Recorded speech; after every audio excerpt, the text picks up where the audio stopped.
वो दूर कर रहे हैं। इस प्रकार का भाव अपने मन में लाइए। इस तरह से कीजिए अनुलोम विलोम प्राणायाम।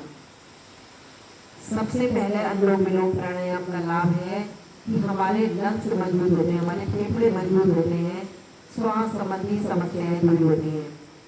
हमारे फेफड़ों में मधुमक्खी के छत्ते के समान छोटे छोटे प्रकोष्ठ होते हैं, लगभग जो 7 करोड़ 30 लाख के आसपास होते हैं। हम सामान्यतया श्वास लेते हैं तो लगभग 2 करोड़ जो प्रकोष्ठ होते हैं वही काम कर रहे होते हैं। शेष हमारे जो प्रकोष्ठ हैं या सेल हैं वो डेड पड़े रहते हैं। जब हम अनुलोम विलोम प्राणायाम करते हैं तो वो सारे सेल जो हैं धीरे धीरे एक्टिवेट हो जाते हैं और फिर आप जो भी ऑक्सीजन लेते हैं वो आपका पूरे जो प्रकोष्ठ हैं उनके माध्यम से आपको हार्ट को देती है। हमारे हार्ट पूरे दिन रक्त को पंप करता है, ब्लड को पंप करता है और पूरा दिन काम करता है। उसको ब्लड पंप करने के लिए भी ऑक्सीजन की आवश्यकता होती है। आप अनुलोम विलोम प्राणायाम करते हैं, आपके जितने सेल्स हैं फेफड़ों में वो आपके एक्टिवेट हो जाते हैं। ज्यादा मात्रा में आप ऑक्सीजन लेते हैं तो आपका श्वास संबंधी समस्याएं या सर्दी जुकाम बुखार होना, रोग प्रतिरोधक क्षमता का बढ़ना, ये सब शुरू बुखार होना बंद हो जाता है और रोग प्रतिरोधक क्षमता बढ़ती है। ये तो होता ही है। इसके अलावा आपके सारे सेल्स खुल गए, आपको ऑक्सीजन ज्यादा मात्रा में मिली तो आपका हार्ट भी अच्छे से काम करता है। हार्ट आपका ठीक से काम करेगा तो पूरे शरीर की नस नालियों में जो आपका रक्त जाता है वो स्वच्छ होकर के पहुंचेगा और शरीर का हर भाग स्वस्थ होगा। आपका पूरा ब्लड सर्कुलेशन सिस्टम ठीक होता है अनुलोम विलोम प्राणायाम करने से। अगर ब्लड सर्कुलेशन सिस्टम पूरे शरीर का ठीक है तो आपके शरीर के अधिकांश रोग दूर हो जाते हैं। जैसे आपके किसी के घुटने में दर्द है, पैरों में कहीं थोड़े फुंसी हो रहे हैं या कहीं पर कोई क्लॉट्स आ गए हैं, उसका कारण यह है कि ब्लड सर्कुलेशन सिस्टम आपका ठीक नहीं है, नस नालियों में ब्लॉकेज आ जाते हैं। तो ये सब सारी समस्याएं आपकी केवल अनुलोम विलोम प्राणायाम करने से दूर हो जाती है। इसका ये साइंटिफिक वैलिडेशन है। आपको मालूम होगा तो फिर आप प्राणायाम को और ज्यादा दृढ़ विश्वास से कर पाएंगे। करते रहिए अनुलोम विलोम प्राणायाम। किसी की नेत्र ज्योति बढ़ानी है, आंखों की रोशनी बढ़ानी है, चश्मा लगा हुआ है, तब भी आप अनुलोम विलोम प्राणायाम कीजिए, ज्यादा कीजिए। थोड़ा करके नहीं होता है कि 5 मिनट कर लिया तो आप ठीक हो गए। 5-10 मिनट करके तो आप अपने को स्वस्थ रख सकते हैं कि आप भविष्य में स्वस्थ रहेंगे, कोई और रोग नहीं होगा और छोटी मोटी समस्याएं आपकी ठीक होगी। कोई गंभीर रोग है, बड़ी समस्या है तो आपको 1 घंटा 1.5 घंटा 2 घंटा लगातार आप लगाइए। कभी भी बैठ करके इसको कर सकते हैं। इसका ऐसी कोई फाउंडेशन नहीं है कि आपने भोजन किया है तो उसके बाद करना नहीं है। कपालभाति प्राणायाम जब करते हैं तो भोजन करने के 4.5 से 5 घंटे बाद ही करना होता है। यदि आपने कोई नाश्ता किया है, हल्का फुल्का लिक्विड लिया है तो आप 1.5 से 2 घंटे बाद कर सकते हैं। लेकिन अनुलोम विलोम प्राणायाम आप कभी भी कर सकते हैं। इसको प्राणायामों का राजा भी इसीलिए कहा जा सकता है। बहुत सारे लाभ हैं और कोई फाउंडेशन नहीं है, बस आपको अपना मेरुदंड सीधा रखना है, इसका ध्यान रखिए। रिलैक्स, ये आपका हो गया अनुलोम विलोम प्राणायाम। अगला प्राणायाम है कीर्ति प्राणायाम। जिसको इस तरह से मोड़िए, बेंड करते हैं जैसे पाइप बना देते हैं जिसको बाहर निकाल के और इसके द्वारा सांस भरिए। गहरा सांस भरिए, पूरा अपने रक्त में सांस को भर दीजिए और इसके बाद मुंह बंद करके नाक से सांस को बाहर छोड़िए। ये कहलाता है कीर्ति प्राणायाम। एक बार फिर से करिए, गहरा सांस भरिए और सांस को भर करके मुंह बंद करके सांस को बाहर निकालिए। ये किसी को बीपी बढ़ा रहता है, आपको ब्लड प्रेशर बीपी बढ़ा रहता है, उसके लिए लाभदायक है। जिनकी पित्त प्रवृत्ति है, थोड़े फुंसी ज्यादा हो जाते हैं, मुहासे ज्यादा होते हैं तो उनको ये प्राणायाम करना चाहिए। गर्मियों में इसे किया जा सकता है, भूख प्यास पर नियंत्रण कर सकते हैं इस प्राणायाम को करके। सर्दियों में इसे नहीं करना चाहिए और जिनको खांसी है, कफ की समस्या है, उसको ये नहीं करना होता है, इसका ध्यान रखिए। ये अच्छे प्रोटोकॉल में था ये प्राणायाम। अगला करेंगे प्रणव ध्यान। आंखें कोमलता से बंदी रहेगी, सभी ज्ञान मुद्रा ध्यान मुद्रा में रहेगी। ये ज्ञान मुद्रा कहलाती है। तर्जनी होगी, अपने आंखों से लगाएंगे इस पर बैठेंगे। गहरा श्वास भरिए और छोड़िए। मन ही मन ओम का ध्यान कीजिए। अपने इष्ट का ध्यान कर सकते हैं, ओम का ध्यान कर सकते हैं। हर गहरी श्वास भरिए और छोड़िए। हर श्वास के साथ ओम का ध्यान कीजिए।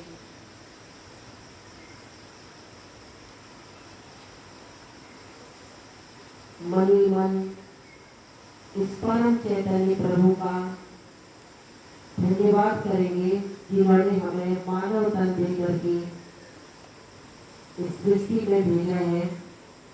ईश्वर से प्रार्थना करेंगे कि वो हर पल हमारी मदद करें, हमारे साथ बने रहें।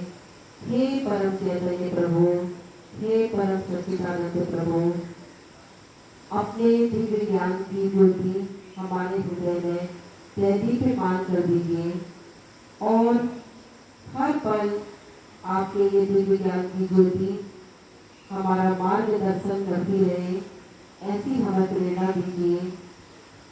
ये प्रभु हम सच्चरित्र बने, परोपकारी बने, सन्मार्ग पर चले और इतना सामर्थ्यवान बना दीजिए कि स्वयं के साथ साथ दूसरों का भी भला कर पाए। हमें आरोग्य दीजिए, सबल बनाइए, स्वस्थ बनाइए। इस तरह से ईश्वर से प्रार्थना करेंगे। गहरा श्वास भरेंगे और छोड़ेंगे। कुछ देर तक गहरी श्वासें भरिए और छोड़िए। अपनी श्वासों पर ध्यान को केंद्रित कीजिए। हर आती और जाती श्वास पर ध्यान को केंद्रित कीजिए। मन ही मन ईश्वर से प्रार्थना के साथ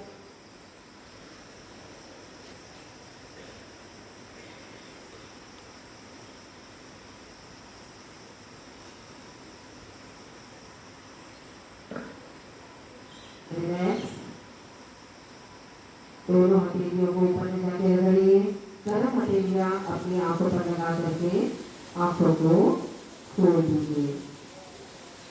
ये रहा आपका योग का पूरा प्रोटोकॉल और समय भी हो चुका है। आप लोगों को अगर 5 मिनट का समय तो आप बताइए, मैं आपको कुछ एक्यूप्रेशर बता देती हूँ जिस तरह तरीके से अपने शरीर के रोगों को आप ठीक कर सकते हैं। टाइम है आपके पास?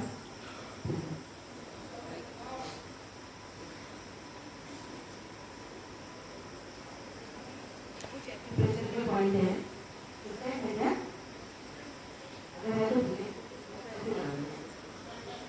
एक्यूप्रेशर के पॉइंट हैं जो मैं आपको बता रही हूँ। सरल तरीके से अपनी समस्याओं को आप दूर कर सकते हैं। सबसे पहले दोनों उंगलियां होंगी, तर्जनी उंगली और बीच की उंगली, इसके बीच में ये गड्ढा है, इसको आप दबाते हैं तो ये आपकी आंखों की रोशनी बढ़ाने के लिए, नेत्र ज्योति बढ़ाने के लिए, बच्चों को तो बहुत जल्दी फर्क पड़ता है। इसको ऐसे दबाइए। एक्यूप्रेशर जब करते हैं तो उसके लिए 5 से 10 मिनट का समय आप लीजिएगा, ये दोनों हाथों में और दोनों पैरों में। ये आपके एक्यूप्रेशर का पॉइंट है। ये 5 से 10 मिनट इसको दबाइए दोनों हाथों में ऐसे। तो और उस समय आपका पेट खाली होना चाहिए, इसका ध्यान रखेंगे जब एक्यूप्रेशर करते हैं। लेकिन खड़े पेट में भी करेंगे, नुकसान तो कुछ नहीं होगा लेकिन फायदा तभी ज़्यादा होगा। ये आपकी नेत्र ज्योति बढ़ाने के लिए और बीच की 2 उंगलियां हैं उसके बीच में आपके लंग्स के लिए, किसी को श्वास संबंधी समस्या है तो उसके लिए आपके एक्यूप्रेशर का पॉइंट है। इधर दबाइए, ऐसे दबाइए, छोड़िए। और छोटी उंगली है उसके बीच में यहाँ पर उसके एक अंगुल नीचे आप इधर दबाते हैं तो ये आपके बीपी के लिए, ब्लड के प्रेशर किसी का बढ़ा रहता है ब्लड प्रेशर, उसके लिए या कम रहता है तो आप इसको दबाइए। दोनों हाथों में दबाना है। बाएं हाथ में लेफ्ट साइड में आपका बीपी के लिए है और राइट साइड में आपका लीवर के लिए है। ये पॉइंट है। हमारा लीवर राइट साइड होता है तो वहाँ पर लीवर के लिए है, बाएं हाथ में लेफ्ट साइड में आपका ये बीपी के लिए। उसी के ठीक नीचे एक अंगुल नीचे जो आपकी जगह है, यहाँ पर आपका डायबिटीज के लिए, अक्सर लोगों को डायबिटीज बहुत ज्यादा होता है आजकल, तो ये डायबिटीज के लिए पॉइंट है। दोनों हाथों में यहाँ पर दबाइए और बीचों बीच में किडनी का पॉइंट है। डायबिटीज वालों को ये भी दबाना चाहिए इस तरह से, बीचों बीच में किडनी का है। अंगूठे के ठीक नीचे यहाँ पर ये दबाइए। ये आपके थायराइड के लिए विशेष लाभदायक है। थायराइड के लिए, गले की समस्याओं के लिए, किसी को गले संबंधी समस्याएं हैं और किसी का गला खराब रहता है, टॉन्सिल है, थायराइड है, उसके लिए आप ये दवाइए, ये उसके लिए है। और इसी के थोड़ा नीचे ये आपकी आंतों को सबल बनाने के लिए, गैस एसिडिटी के लिए, किसी को गैस एसिडिटी ज़्यादा रहती है तो उसके लिए ठीक उसी के नीचे पेट संबंधी समस्याओं के लिए अपनी चीज को ऐसे दबाइए, छुरी को दबाइए ऐसे, ये आपकी पेट की समस्याओं के लिए। दूसरा मैंने पहले बताया था कि पिंडियों को दबाते हैं ऐसे, पिंडियों का पॉइंट हमारा ये है, पिंडियों को दबाते हैं ऐसे तो पेट की समस्याएं दूर होती हैं। और छुरी को ऐसे दबाया तो ये है। और मस्तिष्क की समस्याओं के लिए, सिर दर्द रहता है तो मस्तिष्क के यहाँ पर जो गड्ढे हैं इसको दबाइए ऐसे, इधर से लाते हुए ऐसे लाते हुए आप यहाँ पर बीचों बीच में यहाँ पर आगे चक्र होता है, यहाँ पर दबाइए ऐसे, ये आपके सिर दर्द के लिए। और साइनस किसी को है तो साइनस के लिए ऐसे ये दोनों गड्ढे यहाँ पर आपकी नाक के पास है, यहाँ दबाइए, जिनको सर्दी जुकाम ज्यादा जल्दी हो जाता है इधर दबाइए, ये आपके उसका पॉइंट है। और फिर आपको किसी को कुछ और पूछना हो तो क्योंकि समय की तो बाउंडेशन है, 8 बजे से हमारा भी दूसरा प्रोग्राम है और आपको भी बहुत काम है पूरे दिन और समय भी पूरा हो चुका है। किसी को कुछ पूछना होता है तो मेरा नंबर बैनर पर लिखा हुआ है, आपके यहाँ पर मेरा बैनर लगा हुआ है। मेरा नाम जानकी योगी है, महिला प्रतिनिधि योग समिति से हम हैं सभी लोग। तो इसमें नंबर है, आप मुझे मैसेज भी कर सकते हैं, कॉल भी कर सकते हैं। आज का सत्र पूर्ण होता है तो चलिए शांति पाठ कर लेते हैं। सभी सीधे बैठेंगे, ध्यान मुद्रा में। ओम सर्वे भवन्तु सुखिनः, सर्वे सन्तु निरामयाः, सर्वे भद्राणि पश्यन्तु, मा कश्चित् दुःखभाग् भवेत्। ओम शांति शांति शांति। ओम श्री गुरुभ्यो नमः, श्री परमात्मने नमः। ओम सर्वेभ्यो नमः। ओम, इसी के साथ आपका सत्र पूर्ण होता है। आप सभी को हमारा प्रणाम है।